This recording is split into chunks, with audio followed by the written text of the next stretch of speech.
Halo Shalom, perkenalkan nama saya Berkelinda Steve Tumuri dan teman saya.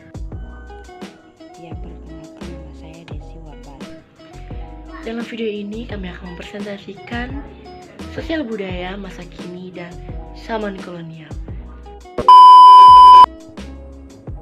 Perbandingan zaman kolonial Belanda dilihat dari perkembangan sosial. Zaman kolonial jarang terlihat perundingan bagi masyarakat biasa, lebih lagi masyarakat jelata. Sedangkan zaman sekarang, warga Indonesia lega dengan diumumkannya proklamasi, sudut pusat perhatian banyak berdatangan dan berkembang perubahan sosial. Selanjutnya, perbandingan zaman kolonial Belanda dilihat dari perkembangan budaya. Zaman kolonial, budaya masih terpengaruh budaya lain. Sedangkan zaman sekarang, budaya, suku, istiadat, agama, dan ras terbagi-bagi karena telah terbentuknya Bhinneka Tunggal Ika. Persamaan kehidupan sosial budaya pada masa kini dan juga masa zaman kolonial. Nah, yang pertama itu adalah pembayaran berupa uang. Nah, pembayaran berupa uang ini adalah sistem pembayaran pertama pada zaman kolonial. Nah, dan dari zaman ke zaman pembayaran berupa uang ini tidak berubah sampai sekarang. Nah, dan yang kedua adalah irigasi dan juga transmigrasi. Nah, irigasi dan transmigrasi ini dari zaman kolonial sampai sekarang masih berlaku. Buktinya ada penduduk yang berpindah tempat atau berpindah tempat tinggal dari kota ke kota lain, desa ke desa lain, dan sebagainya. Dan juga ketiga adalah pemanfaatan lahan untuk petani. Kehidupan sosial pada masa kini yaitu zaman dan teknologi telah merubah pola dan sistem kehidupan sosial masyarakat modern. Teknologi yang mengalami pertumbuhan signifikan secara eksplisit memberi impak yang sangat besar terhadap kehidupan sosial manusia masa kini.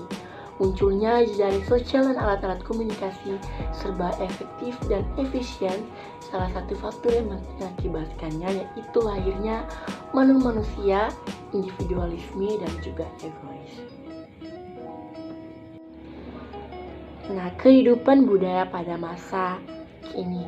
Nah, seperti yang kita ketahui, perkembangan budaya di negara Indonesia itu selalu naik turun. Nah, pada awalnya negara Indonesia sangat banyak mempunyai peninggalan budaya dari nenek moyang. Hal seperti itulah yang harus dibanggakan oleh penduduk negara Indonesia itu sendiri. Tetapi pada zaman sekarang ini budaya Indonesia akan menurun dari sosialisasi penduduk kini telah banyak yang melupakan apa itu budaya Indonesia karena banyaknya timbul kebudayaan baru yang mempengaruhi kebudayaan asli dari nenek moyang.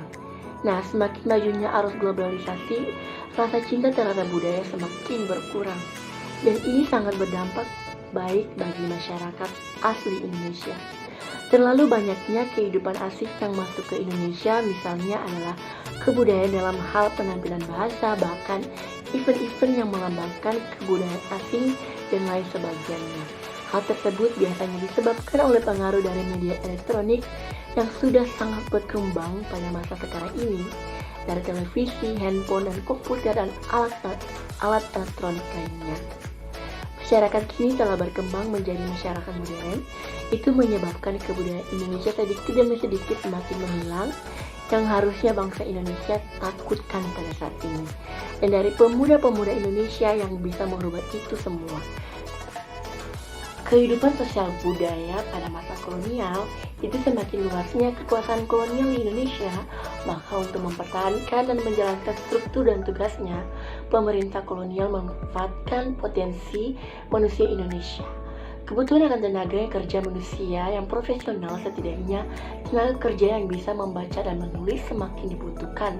Nah, sistem tanah paksa itu juga merupakan salah satu kehidupan sosial budaya pada masa kolonial.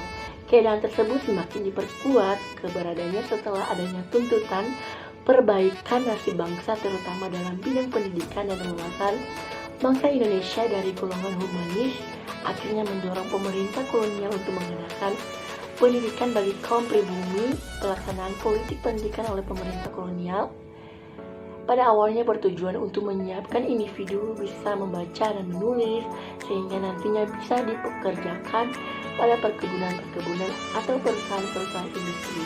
Tenaga kerja yang bisa membaca dan menulis ini biasanya ditempatkan sebagai mandor yang mengawasi para pekerja atau buruh lainnya.